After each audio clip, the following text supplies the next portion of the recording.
সারাদিনে বিরামহীন প্রচার, একের পর এক পথসভা, সবেতেই মানুষের অকুণ্ঠ সমর্থন ও আশীর্বাদ পাচ্ছেন পুরসুরা বিধানসভা কেন্দ্রের তৃণমূল কংগ্রেস মনোনীত প্রার্থী পার্থ হাজারি। তীব্র দাবদাহকে উপেক্ষা করে তার এই জনসংযোগে প্রতিদিনই ভিড় বাড়ছে সাধারণ মানুষের। গ্রামের অলিগলি থেকে সব জায়গাতেই মানুষের উৎসাহ চোখে পড়ার মতো।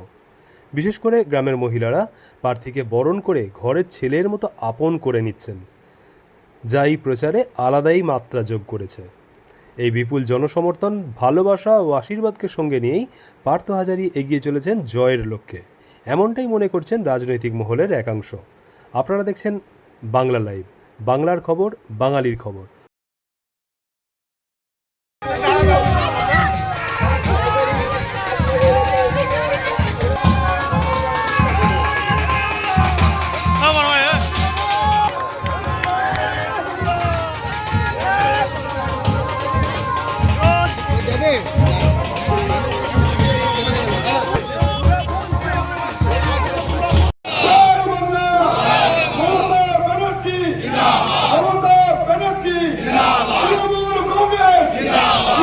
গেল তারপর হয়েছিল কী মনে করছেন?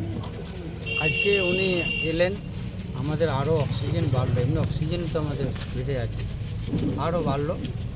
যে মানুষের কাছে বার্তা, যে মাননীয় মুখ্যমন্ত্রী যে উন্নয়নটা করছে এবং এসআইআর নিয়ে যেভাবে কেন্দ্র সরকার যেভাবে উঠে পড়ে লেগেছে, তার জন্যে আজকে এই যে আমাদের আমগ্রামের মানুষ সমস্ত আমার সংখ্যালঘু ভাইদের কাছে এসে যে বার্তা দিলেন, এতে আমাদের অনেক ভোটের দিক দিয়ে খুবই আমাদের ভালো হবে এবং আগামী দিনে এই বুথ আমাদের জেতাবো, 100-এ 100ই ভোট করবে।